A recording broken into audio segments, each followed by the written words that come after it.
Welcome back to BG Review. Today we're looking at a game, or a farm game that's a third place with LeapFroggers. And I chose this game because frogs, there's still a lot of mistakes that people make with it. A lot of people just force it blindly. Maybe we get to learn some things from this game and give some advice on how you actually are able to pivot into frogs properly, or when it's bait and you shouldn't.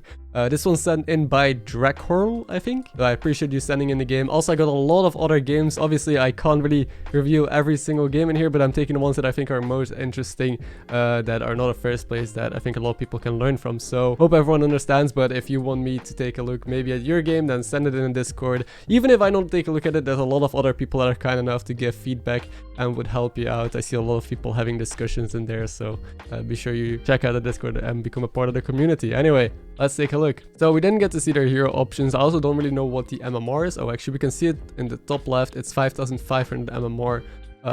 So we're gonna see where this goes. Now, double hyena opener, I'm not a big fan of it. He does go with it, just because hyenas, they're not amazing. I'd rather take a mummy and hope you find a second mummy or a pup bot. It depends. If you expect to steal an alley cat or roll an alley cat, this is insane and amazing. So there's merit to that. You have a pair on the board and alley cat becomes insanely good. But mummy is such a strong one drop that just makes you win a lot of fights and one of the strongest pairs in the games. And I would still probably take mummy and not freeze here. Also, not freezing allows you to maybe find a token or to find some of the stronger cards. So we just hero power and buy it. Makes sense. Just classic farm curve. Honestly, actually, maybe the double hyena wasn't that bad. I just really hate the cards, so I would have gone with the mummy. But in the end, if we end up tripling it, it's gonna save us some health. There's double pup bot now. The mummy would have been pretty good. So he decides to hero power and just roll it, which makes sense. Found the triple. You roll here because Puppet is alright, but an alley cat would be so insane here, and a triple is whatever. Also bought Sunbacon. Now the only thing with Sunbacon is you don't really need econ to make your turns work with Rarran, because you just level hero power. You don't really need something to sell. Unless on the turn that you triple, then I guess selling Sunbacon doesn't hurt as much as selling Puppet, but Puppet is going to save you a lot more health. The gems could be good if you triple into Amalgam, so I think Sunbacon is alright. It depends on whether or not you're scared of losing fights, and then Puppet becomes a bit more valuable. Or also what tribes your opponent is. If you could potentially steal another Puppet or a mech, then going with that line would be slightly better. I want to see what he decides to triple into. Stole a spawn, which is pretty insane. That is one of the better cards to steal early on, especially since you're going wide. And I wonder, I see a lot of... Oh wait, he sells already. Okay, I want to see what kind of line he takes then. I did not expect him to sell here. Sells again. He's gonna triple into a free job. I don't like that. So one thing, I don't know if you saw the Jeef guide video, but I basically did a guide together with the rank 1 NA player, one of the best players, and I told him if he could give one tip, what would it be? That tip was to hold triples more. A lot of people triple too early when they don't have to. Holding triples is apparently one of the main mistakes people make, and one of the best ways to be able to snowball in the mid end game. So you don't need a free drop here. You're super strong. You just stole a spawn. We were on full HP, so I don't see a reason to take a free drop, especially since I don't know what we would even be looking for. Gem splitter without shields is not even that great. So I would have just done nothing. Just keep the Sunbacon on board, buy one hero power and chill. But I guess we got an arm now, and we'll see where this goes. But the main reason why you also hold triples is because direction, right? This Arm of Empire in 1 or 2 turns could be a Mawbear, a Crocolisk. Maybe if you go for a 4-drop, it could be Peggies, which are already way better. So you barely end up tying the fight even. Like, was that worth it? Who knows? So this is the classic Rarran 7 gold turn where you just level hero power. Yep. We're now 33 HP. We actually lost the fight. He took a Haunt Master. He's also playing rather fast, so I think you should consider your shops a lot more. For example, here there's a pair on Trickster. I don't know if you expect your opponent to have Trickster or not, but that could become a triple. Also, you don't have a beast to taunt yet unless you're taunting your golden hyena. And over here, the Briny isn't awful either, so you definitely could consider taking that and cycling out the Gambler, because it's money that you get every turn with this Skelly on the board. But yeah, now you have to hold Haunt Master in hand because you have no other beast to taunt unless you go with the hyena, which I don't expect.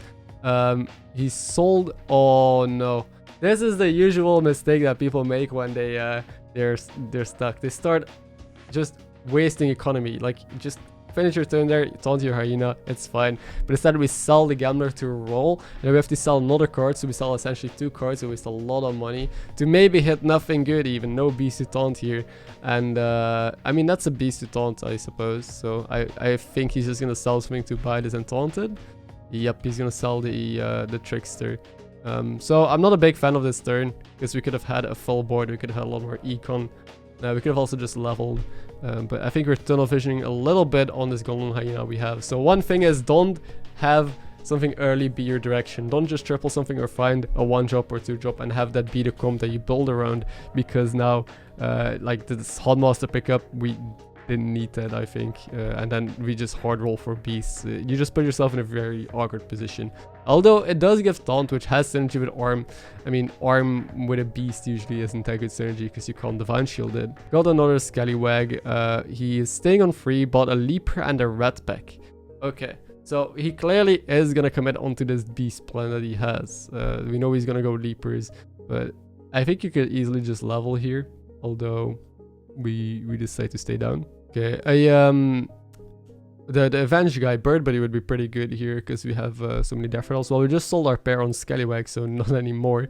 But we just shifted our board from the double Scallywag that we had and the other random crap. We now have a Frogger and two Redbacks. You definitely want your spawn still in first. I don't see a reason to ever put Frogger before spawn, since you just waste stats. So you definitely want to switch those two around. Other than that, positioning seems fine. But we still are kind of a like scuffed beast comp, but it's pretty early on. It's only turn 7. We see the Galliwigs here tripling into a 5 with a Golden Weaver. We got a Devil's Sword in the hand as well right now, so I want to see when he decides to level finally and how he is gonna end up being able to pivot into the Frogger comp that he's gonna build. So we level here, roll to, okay, this is a god roll. I don't know how you keep doing it, but whenever I have a frog, then I just don't hit anything. But he hits the instant reborn and the macaw, so that is obviously pretty good. Sells a spawn thread, which makes sense.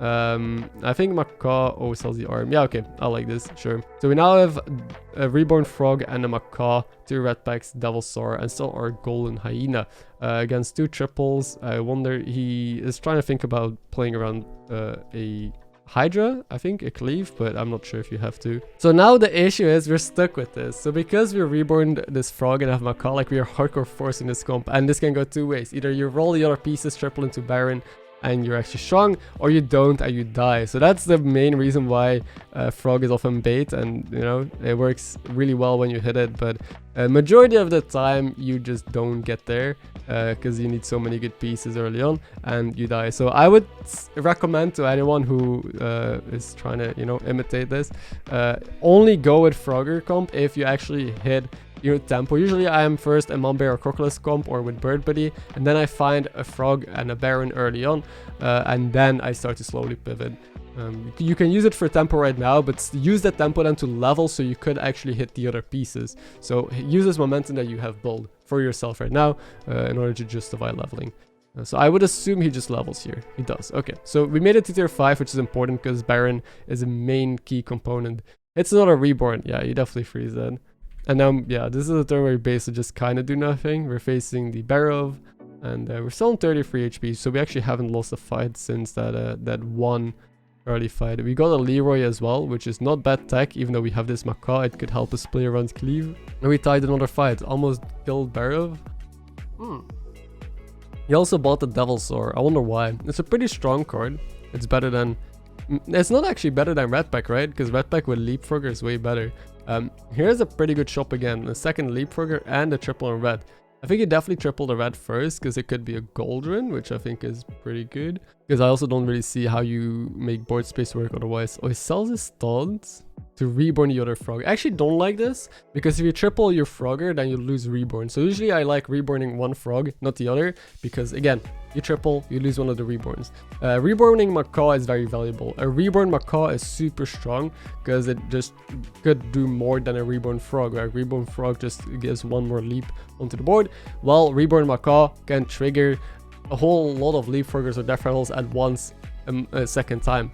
So I would definitely reborn the macaw here instead. And, the positioning is a bit awkward because of this now, because you have this. Oh wait, he bought Devil Star and he sold it already. So yeah, that's why I don't like picking up Devil Star. Very often it doesn't really become part of this kind of composition anyway, so you kind of wasted money this turn. But yeah, you can see how awkward it is now. We lead with Leroy, then we need this Frogger to attack in, then to attack in again, and this twice. So you basically waste like 5 attacks before Macaw could possibly get value, which is incredibly risky. That's why selling the taunts, I don't know if I like it that much. I would have rather kept the taunts. I would have rather, again, reborn this. So with LeapFrogger, you gotta be careful of, you know, you lose on the spot to one bad attack, basically, or one big Hydra. Okay, Leroy ended up being decent. There, Leroy got our Macaw, and now we have our LeapFroggers just attacking in one by one. Hyena already died in the back line, and oh yeah, this was the big Weaver player. And we did lose, but not too hard, because it's only a 1-star. So we only take 6, we're still very healthy, still in a good spot. No one is dead yet, so it's turn 11. This is a very grindy lobby. Only a couple people are pretty low. I think the top couple are still healthy enough to take a hit. So it's gonna be exciting. We got our triple LeapFrogger, and now you see why the coiler or the reborn was wasted. This could be a Goldrun still. It is not, it's another gas coiler, sure. And yeah, all we can do now is roll for a good taunt, roll for Argus, roll for the rats, the one that summons a taunt, because that is way better than red pack, because, well, you need to protect your board still during the fight, and yeah, the key pieces. And that's kind of the thing with combo comps like this beast comp. You just roll for specific cards. Other compositions scale gradually, you can always build stuff, make things work, but that's why I'm not a big fan of combo comps like this. You usually are a little bit in trouble if you don't hit. And now we see someone with double life and golden brand. This is the sexiest menagerie I've ever seen.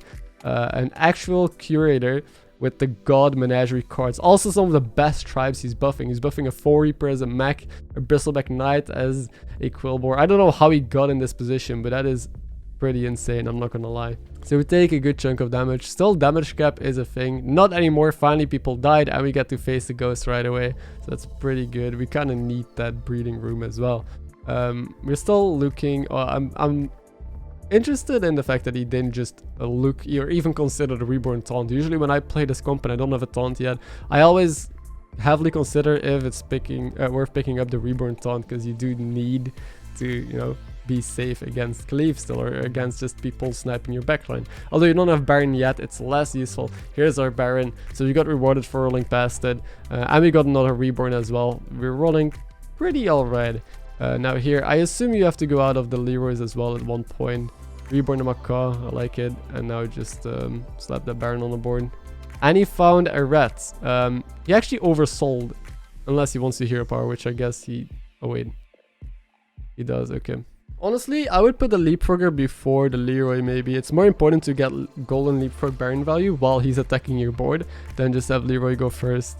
I also know how fun and exciting it is to play Frog, so I hope you will all enjoy watching this game as much as I do, because it's always fun to see big stats come out of nowhere onto little stupid rats. On a Crocolisk, we don't need it, so he snap picks Crocolisk, but it's not part of your composition. Froggers doesn't need Monbear or Crocolisk. What you need is Macaw, Baron, a reborn, and multiple frogs if possible. A good taunt, preferably you taunt your frogs and maybe even this rat. This rat is really key. And that's it. Then just a whole bunch of reborn and maybe a rat pack, and just hope that you get some good hits and position properly for the fight. We don't need additional skilling with Croc, I would assume. Now, we're a bit scared maybe against his opponent, so if you want to go full tempo, then the Croc makes more sense. But at this point, I don't think it will be enough, because we saw our opponent, we know that he was like big demons. I don't know if Croc is going to be able to provide those stats. There's taunts, which I think you have to take here. Else is Hyena, okay, finally our one drop is off the board. Let's go with the taunt. Okay, I was scared I was gonna consider that Crocolisk there, but good to see he doesn't. The only issue is that he's down a unit now, so we have 6 units on the board, which is not ideal, but we'll see how this fight pans out. I think Crocolisk is definitely gonna, you know, make a little bit of an impact here, but I don't think it was justified to, you know, spend gold on it. Another Macaw, for example, would have been way better, or another rat, or maybe this triple Baron. You're facing double Leroy. Still has this huge Weaver, and then just Fellbat and some weak demons. We might be okay. We might still lose again like last time. Ooh, that's a bad hit. But even if you lose like last time, it's just a one drop that lives. Which yeah, is indeed the case. Wait, we could even win this maybe after him sniping the Baron. Okay, we tie this. That's pretty lucky. Damn. And there's a Ghost again. We can't face it though because we faced Ghost a turn ago. They're facing a Curator who we know had the insane menagerie. Now we either need to hit or we're dead. It's that simple. We got another Reborn. Not bad. Reborn's a red. I like that because I think... oh. Never mind.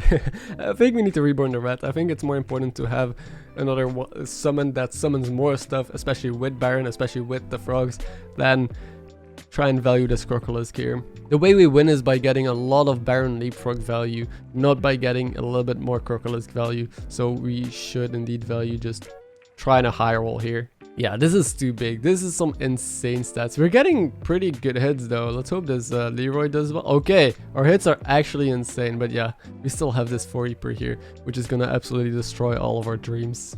It ends up being surprisingly close. Wow, we almost were able to tie this fight. And that is exactly it all. So let's talk about this game real quick again and what we can take away from this. So first of all, don't just triple into a free drop early if you're on full HP, if you're strong and there's no real free drop you're looking for. We Rafam. Rafam is one of the better heroes because you can level straight to tier 5 or tier 4 and triple a card consistently, almost consistently into a higher tier and build around that. Imagine if that Golden Hyena into Arm was a Golden Hyena into Mama Bear or into Baron with frogs in the shop. Or on board, then we would have been in a way better spot. We would be able to snowball way more and be stronger in the mid game, allowing us to freely just roll for the pieces and actually have a potential better Leapfrog board here. Another tip is with Leapfrogs, make sure that you put Reborn on the right cards, make sure you position properly, you value Taunt, and don't just take mediocre upgrades like a Crocolisk if you don't have to. It's way better to just try and go for the full comp because that is actually insanely good, and you can see that Crocolisk is just not as amazing. And then there were a bunch of other things I mentioned during the game, but anyway, thank you for sending in the game. I hope this was helpful, and to anyone else who's watching this video, hope it's helpful. Don't forget to subscribe if you want to catch more videos like this. Thank you for watching. I'll catch you in the next one. If you missed the last episode of me reviewing a elemental game, then be sure to click the video on the screen right now.